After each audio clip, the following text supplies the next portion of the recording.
As we all know, Asian Americans in the world of music have been rare, even more so in the early days of rock. We caught up with AlChan, a bass player for the band the Rubinos. Now, the Rubinos have been a cult band. They've been around for over 40 years. So Al tells us what's the secret behind their staying power.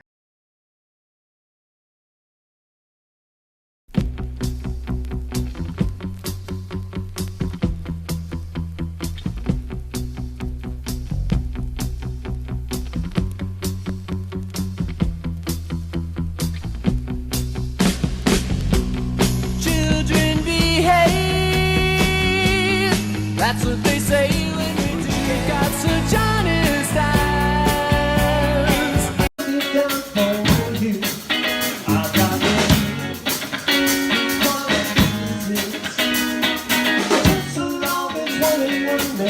Hey everyone, we're here with AlChan of the Rubinos. Hey. Yay! To me, the Rubinos have reached cult status. I mean, you guys, you were a power pop band, or so they call you on the internet. You Right. started out, actually, I think it was more like 70s, and They were young. They were like 16 or 17 years old back in, and they put out their first record in I believe it's 75 or 76. It was on right. a compilation for the label, Berserkly. Yes, so you weren't part of the original membership, but you joined pretty soon after they started. Yeah, it's funny, back then, when they're that young, 3, 4, 5 years seems forever, But I joined in 1980 after he wasn't the original bass player, but he's the guy who made the records and went on the tours with them, overseas, an Elvis Costello tour. And he quit, so I auditioned, and I was lucky enough to never thought I'd seriously. I mean, seriously, you guys have reached classic status when you think about it. Over 40 years. This is incredible. It's funny because they were kind of pigeonholed as power pop, which was kind of new wave, which was an offshoot of punk.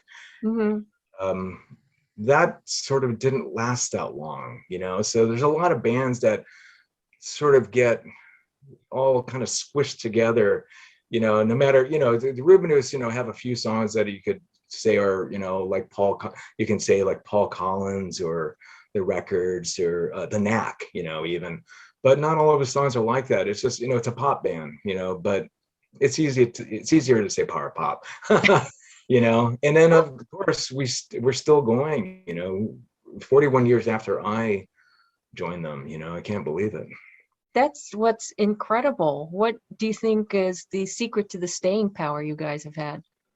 Well, we love playing with each other. We're all friends, and we're all kind of perfectionists, which, in any band situation, grating at times, but we know it's for a greater cause. We like to really be a good band, especially live.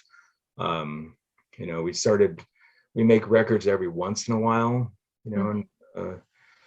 and funny enough is in my time of being with the band, it's the first time we actually signed a legitimate record deal with Yep Rock in 2018. So that was kind of cool. It was a different experience for me making records with the band. Before, we're just coming out of our own pockets, and make our money back, on tour.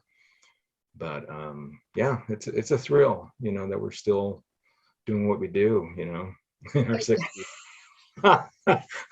Well, I mean, has this been, it's turned into a career for you. How do you look at it now? It always has been. I've always worked. Yeah, I never, I own my house, it's all paid for or whatever, I've always looked at it as a labor of love and straight from the heart. So, I love doing it. I play music all the time, even outside of the band. So, what my parents thought was a hobby, no one could have guessed I'd still be playing, seriously at, my age, so. I know that's what's really incredible, that you're still, working and still performing. I mean, even through the pandemic, how did you guys handle the pandemic?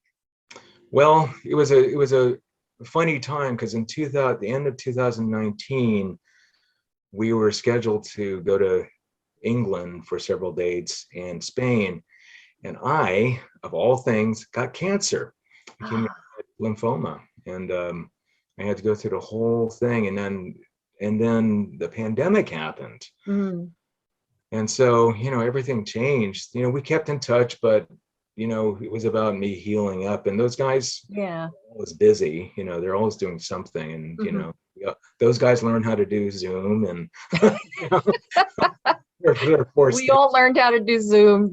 exactly. Except for me, I was just concentrating on getting well. So and so we got together this year for the first time in like 23 months, Uh-huh.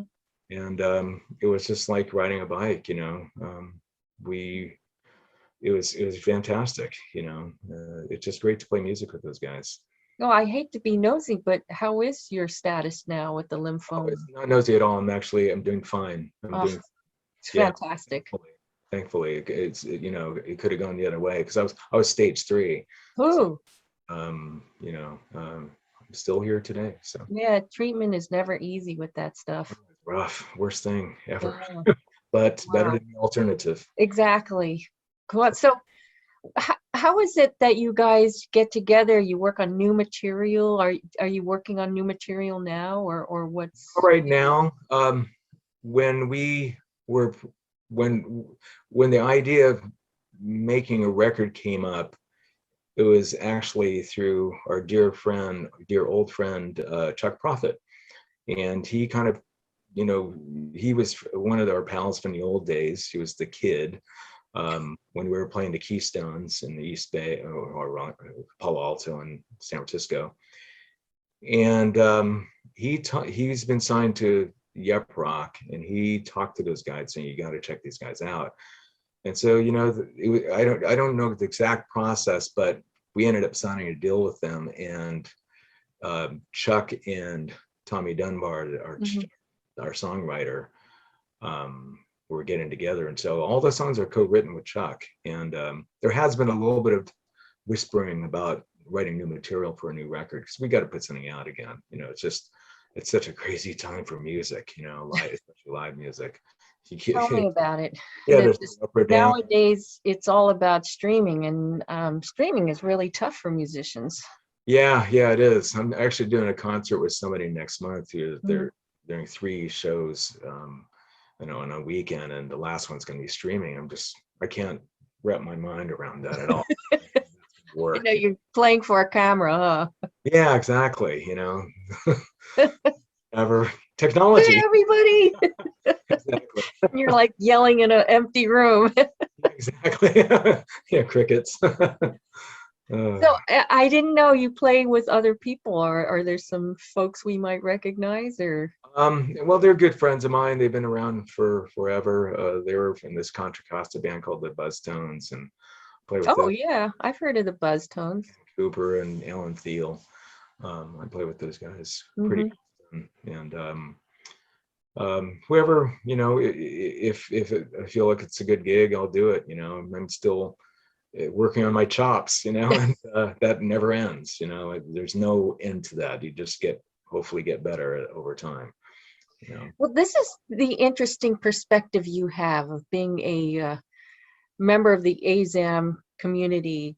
Asian Americans have had a tough time in the music industry, and how has your perspective been informed by, dealing with any possible kind of attitudes that you get, especially if you're on tour and you're in tour areas that may not be as accepting of Asians as the Bay Area? Right. Well, I if it's there, I don't recognize it at all. Maybe it was the way I was raised. My parents are from Hawaii. Hmm. Um, Islanders make fun of everybody, but in a light way. Yeah. They have this sense of humor about things. And honestly, if I ever get any kind of vibe from anybody, you know, I ignore it, you know, and Mm. I usually gravitate towards good people, you know, and to me, they gravitate towards me, you know. That's one thing I love about touring is meeting people. Hmm. Um, I haven't had, maybe there was one time when I was in Hmm. Madrid where Hmm. I kind of made a weird remark, but you know, just let it slide. Right. It's, and frankly, I never ever think about it. You know, Hmm. and my wife and I are interracial, and we've gotten stuff, you know, a few times, but in the band, never really that much. In fact, maybe, you know, maybe that once that I'm talking about, you know, Yeah. and I don't ever.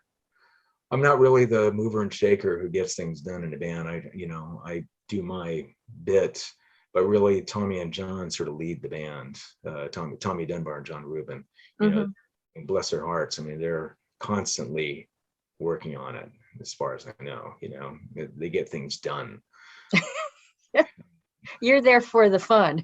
Yeah, and maybe it's a shield to me. You know, maybe they weed everything out, but I've never really felt a vibe because I never look at people that way. You know, I have all kinds of, you know, I don't want to swear, but my dad taught me a long time ago.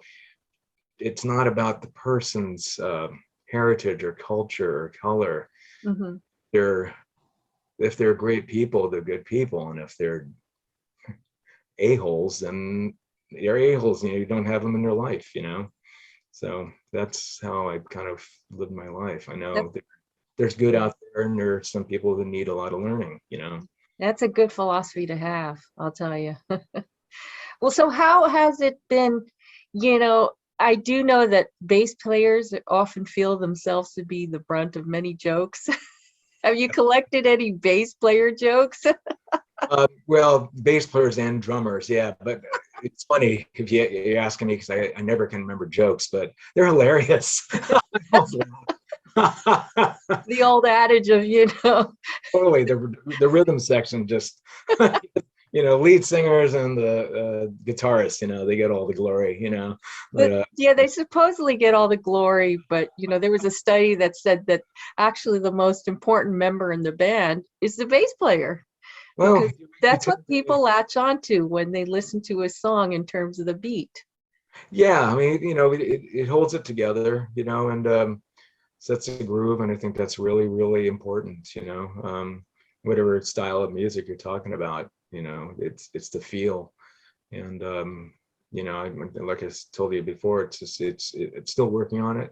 So, it's not perfect yet, and it will never be, but trying, trying, working on it.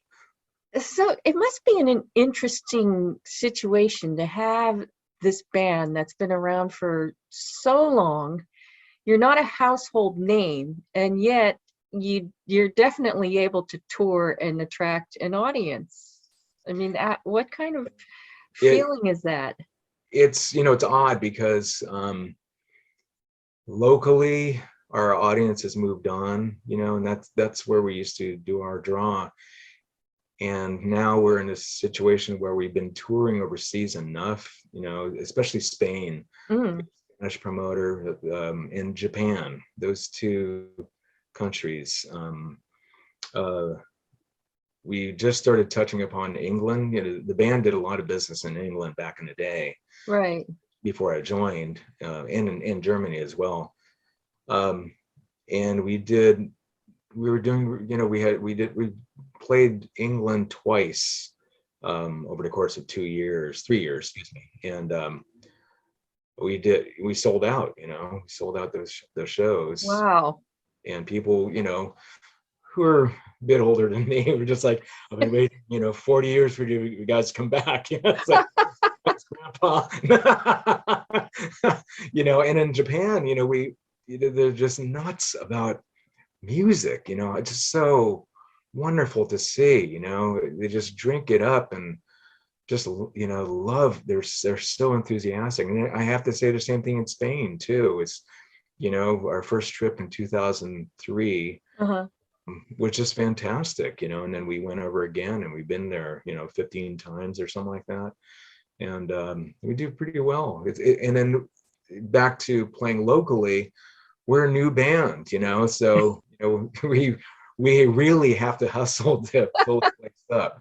And that's not, it just sort of makes sense, we're because of our age and, how much time had passed. Everybody sort of grew up, and now the people who used to watch us at the Keystone Berkeley are now grandparents, Do you think there's going to be a point where the Rubinos are going to call it quits? I don't know.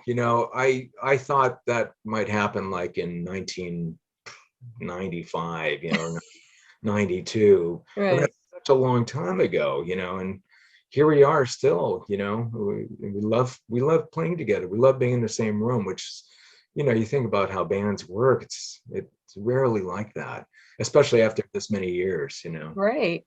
I mean, it's essentially like being married to each other.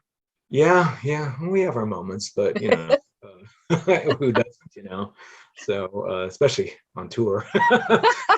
Too much close quarters. No, it's all good. It's all good.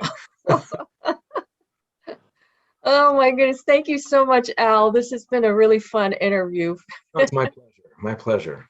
Sure. And I guess we'll have to tell people to be on the lookout for the Rubinos. Any shows they can talk about upcoming? Yeah, we have one gig.